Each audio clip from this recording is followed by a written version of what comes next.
Well, hello there, Killer Awesome Truckers. I just landed here at the Richmond International Airport in Virginia, and the Swift Terminal is right over this way. Yep, that's where my truck is at. And, well, while I go ahead and walk over to the terminal, let's take a look at the flight that I did.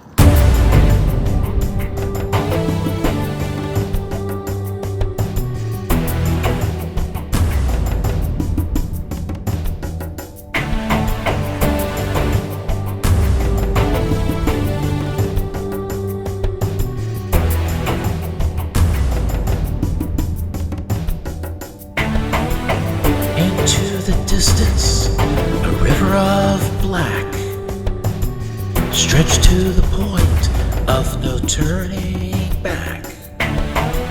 A flight of fancy on windswept field, standing alone, my senses reeled. A fatal attraction is holding me fast. How can I escape this irresistible grasp? Can't keep my eyes from the circling skies. Tongue-tied and twisted, just an earthbound misfit eye. November 655, Mike, December approach. The Andrews altimeter 2965, just going to maintain 8,000. Ground FedEx 11 Heavy, hold short runway 20.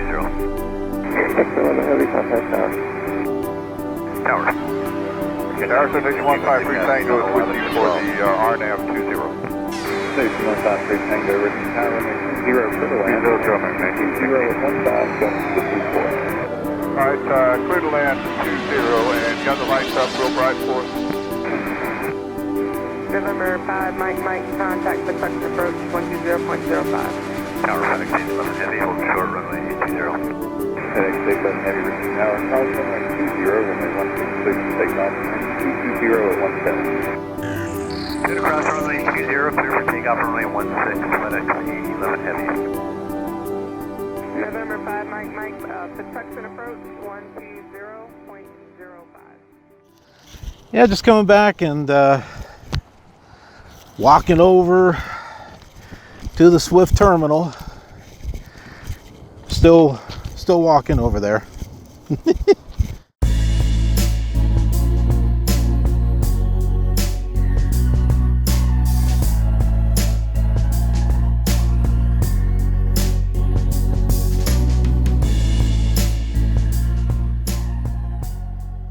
was one mighty long walk.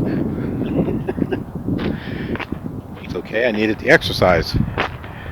And now my back is hurting me, so, Did I lose any weight? Nah, I don't know. Probably not.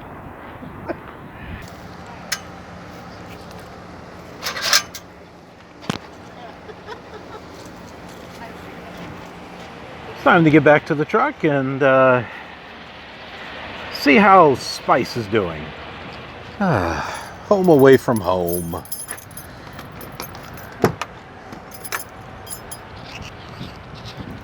Where have you been? Yeah, where have you been? That's what you're telling me, huh? I can't leave you alone for a moment. You keep running off with your camera, filming who knows what. Phew. With all that flying and all that walking, it's taking a lot out of me. We got a load going to Pennsylvania tomorrow. So, while I go and get some rest, let's go ahead and rewind some back to when I was in Georgia, just before I came here to Richmond. And you can see some of the fun and rather interesting events that happened on the way here.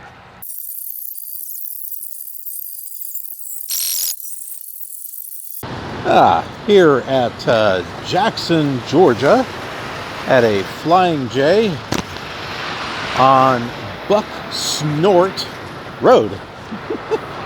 What's a buck snort? I don't know. It's got a lot of parking in the back. There's a lot of free spots. Sometimes free spots can be hard to find in Georgia, especially along the 75. They got more paid spots than they do free spots. So just be ready for that if you come into Georgia. Oh, and they've got a TA and a Loves and a, is it a Pilot? On the other side of the freeway. But this Flying J, the shower rooms are small. They are small. I hurt the small of my back over on the left, just bending down to, dry my feet off. So I'm in a little bit of pain. Probably, what are you doing? What are you doing outside? I'm walking. What do you think I'm doing? Actually, no, we're gonna head over to a restaurant that I saw on the map. Checked out their website and stuff. So I'll see you there. All right, Buckner's Family Restaurant. This is some Georgia Southern fried, or just Southern cooking. But they do have fried chicken, so, and it's a buffet. So we're gonna check this out. This must be a good place. They have a wait, so you got to check in, and then they send you a message letting you know that you're on the waiting list, and then there's another one letting you know that the table is ready. And since I'm just by myself, they asked me if I was okay sitting with others. So, Everything you said sounded really good. Yeah. but judging from the people that are here, this looks like this might be a pretty good place.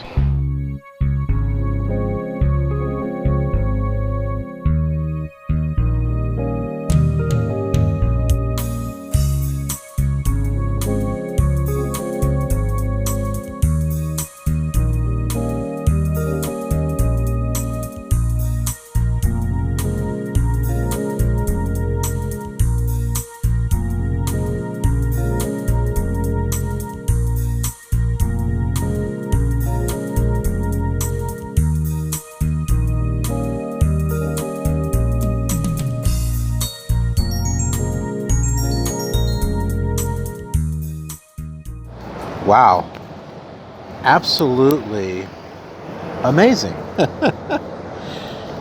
The fried chicken was good. There was something about the crispiness to it it was just different, something that I hadn't quite had before, but I really enjoyed it. I asked my wife, I said, is Southern fried chicken good? And she's like, yeah, what do you think KFC is? And I like, fast food.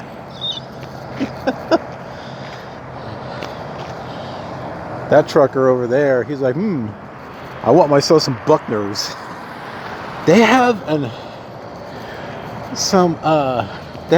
Hall of Fame with pictures.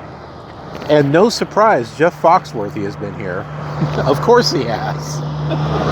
And then also Eric Estrada. I wasn't quite expecting that. Poncho from the show Chips. Like you assume like he lives out in California or something, but it's like, that was a long time ago. Now, if I'd seen Alice Cooper on the wall, I would have been like, whoa, that's cool. I'm an Alice Cooper fan. Yeah, really good. And I sat with some folks, and they were telling me about a place in Atlanta called the Varsity. Apparently it's a couple of guys that start having problems with their studies, and their professor said, why don't you go open up a restaurant? So they did, or something like that. And it's like really successful. And they were saying with the varsity, you have to know what you're going to order when you get up there. You can't just go up to the line and just kind of stare and try to figure out which one. They'll just skip you. And then when you say, okay, I'm ready to order, you got to go back to the back of the line.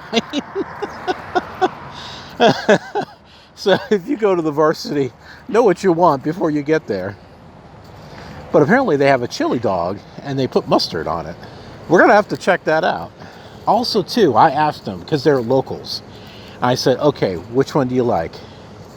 Popeyes, Zaxby's, or Bojangles? These are east. Popeyes is out in the west, too, but Zaxby's and Bojangles are not. And they said Zaxby's, which I guess I just went to the wrong Zaxby's, because I liked Bojangles. I thought Bojangles was pretty good. Bojangles? Bojangles, or Bows. So yeah, the food, you sit at a round table, and there is a Lazy Susan, and some of you might be thinking, huh? Lazy Susan is this little carousel table thing that sits on top, and you spin it around. So they put out all the food on these little trays and stuff, and you spin the Lazy Susan to get what you want. And the drinks are free. You got tea, sweet tea, an Arnold Palmer, which is like tea and lemonade together, and lemonade. I don't drink regular tea. I drink herbal tea. But I did have the lemonade, and the lemonade was really good. It's the South. Of course it's good, right? Is it still good? Yeah, it is. Oh, and the peach cobbler was really good. And it didn't connect with me at first, because I'm like, peach cobbler, peach, what's so special? Why do they keep serving peach cobbler? I'm like, oh, Georgia.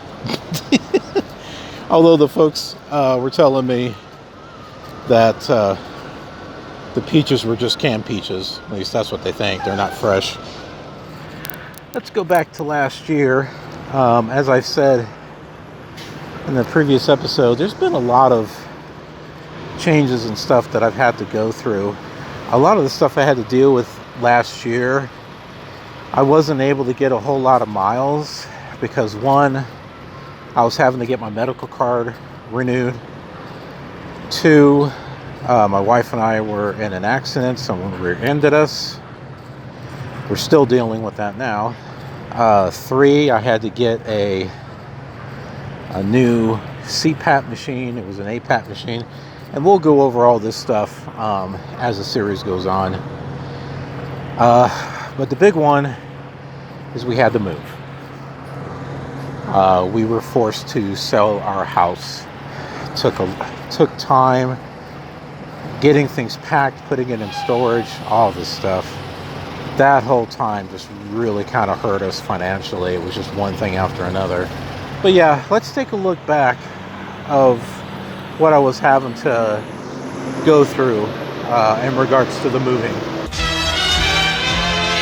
It's over 100 degrees and it's humid. So it's freaking hot and it's humid and it absolutely sucks ass outside right now. And I'm having to move. I'm still moving. It's still moving. Some days I haven't been able to do any moving because we've been, trying to get things with the new, I was going to say house. Well, it's not a house, but trying to get this house sold and get our new place. And jeez, it's been very stressful. And the time is clicking. It's ticking down because we got to get out by a certain date, and I have to at least do some type of work in order to pay for our health insurance. Otherwise, I got to pay out of pocket, and I'm going to have to do that for 1 week already. So you can see how stressful this is. And also, too, since my phone, the USB cable doesn't seem to stay in it anymore because it's old, I've had to bring my inverter from the truck in here so I can use my wireless so I can charge my phone, because that's the only way I can really reliably charge my phone since the cable comes loose. Yes! We're having lots of fun. Oh, look. I'm Anakin Skywalker. I've got a scar on my head. Face. I hate sand. Gets all over. Let's go ahead and get over to the unit. Where the heck are we?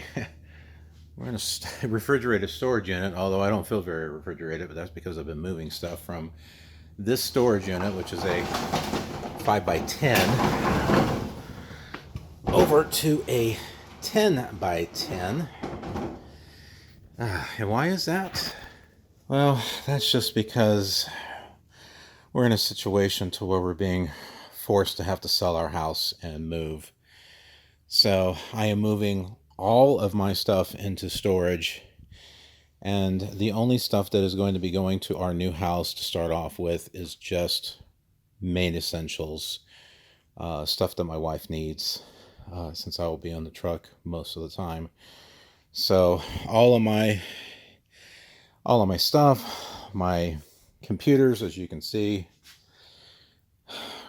this, if you folks have been watching me for a while, you'll know that that's the killer beast. That's the i7 computer right there, that I was doing some gaming on, and then it went down, and then it went down again. It's the one I was doing my VR headset stuff with.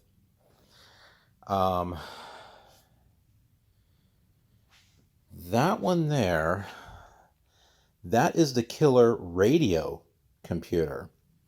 So I had stuff set up with Sam Broadcaster at one point, and I have it all on there, all the music and everything, and it was able to run 24 hours a day and set up a whole mix of music and programs and everything. That's what that is right there.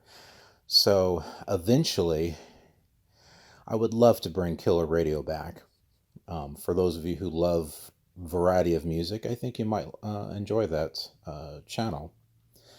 This here is a retro box that I was working on putting back together of one of my old computers.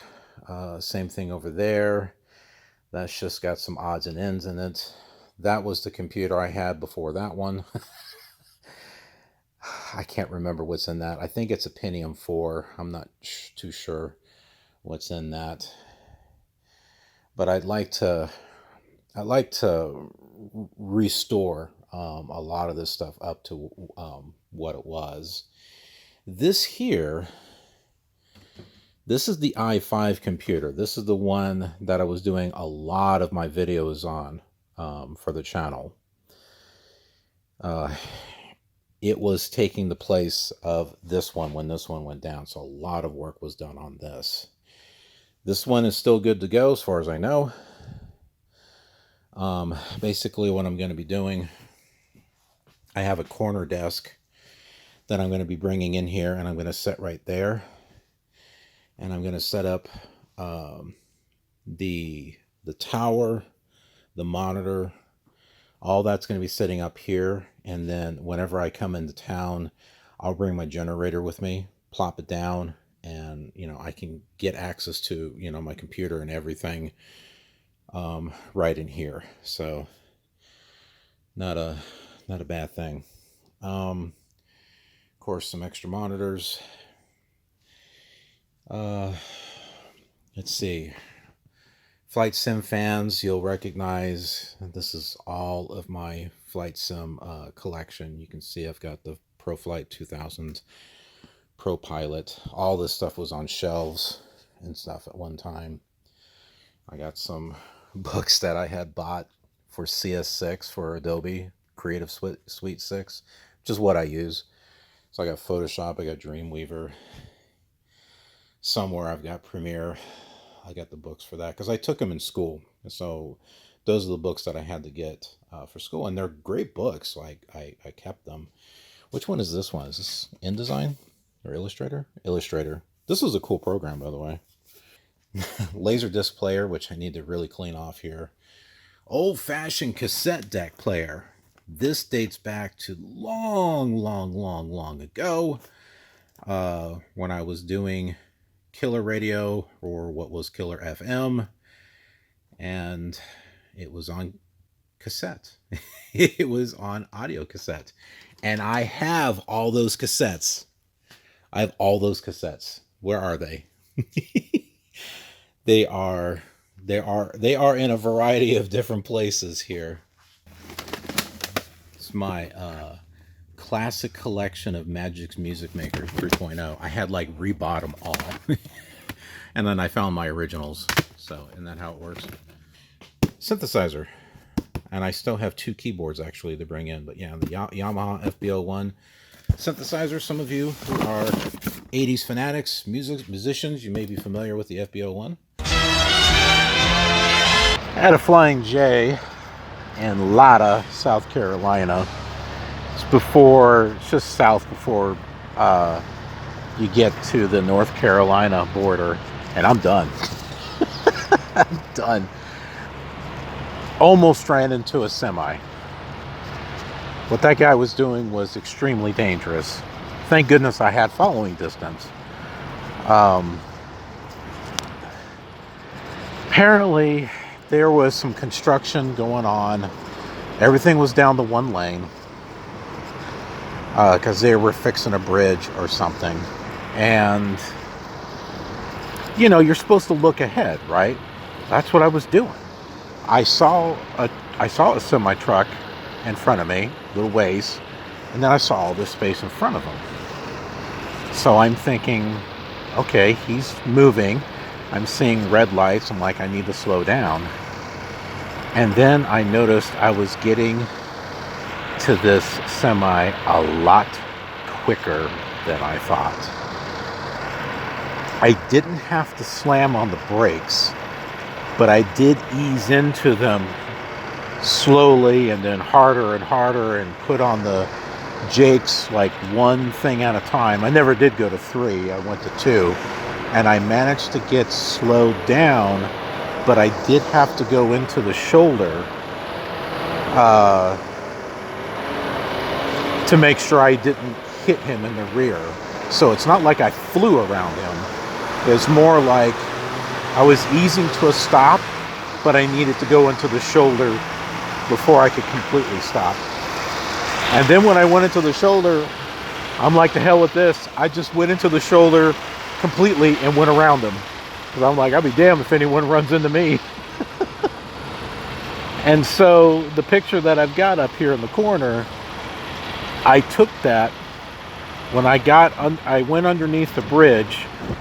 I had a map of where it was at. There's a Buc-ee's over on the west side of I-95, and then there is a Pilot Flying J over on the east. And this guy was right underneath the bridge. And so I went around him, got to the other side. There were 2 other trucks parked. I parked off on the side, first of all, to get a breather, figure out what the hell's going on, how far was this backed up. And I was watching this truck, and he was going in reverse. Slowly, flashers on, going in reverse. He's trying to create a buffer. I get it. I know what he's doing. But my goodness, that was extremely dangerous what he's doing. Eventually I got back on the road. It was an hour and 45 minutes before I could get 11 miles to where I'm at right now. That's how long it took, an hour and 45 minutes. I'm headed to Richmond, but I don't have the hours to get there today. And after what I just experienced, screw it, I ain't doing it. I've got like 3 hours left. It's like after 4 o'clock now. What am I gonna do? Drive another? I mean, I can't make it tonight anyway. I'm gonna just drive on, just drive on. Why? Why? Because once I get to Richmond, I'm taking a couple days off. That was It was already scheduled and planned. So this is being T-called. There's no point in trying to rush. Why am I rushing? There's no point. You rush if you want to. I'm done. I'm done for today. So yeah, and on an entertaining note, there were some special snowflakes and four wheels that were driving on the shoulder of the road to get around people. Saw one, and right after that, DOT zoom pulled that person over. And then later, as we were getting closer to the construction site, someone else did it. And when we got up there, I saw him pulled over too. Oh, look at this. Look at this idiotic design. Why the hell do they do this? They're at an angle. I mean, really, like this one over here. How in the heck are you supposed to pull forward? Or pull out? Holy crap, I'm actually done with all the crap that I had to deal with on the road. What's wrong with this picture? I'd say they didn't do a very good job putting the seal on.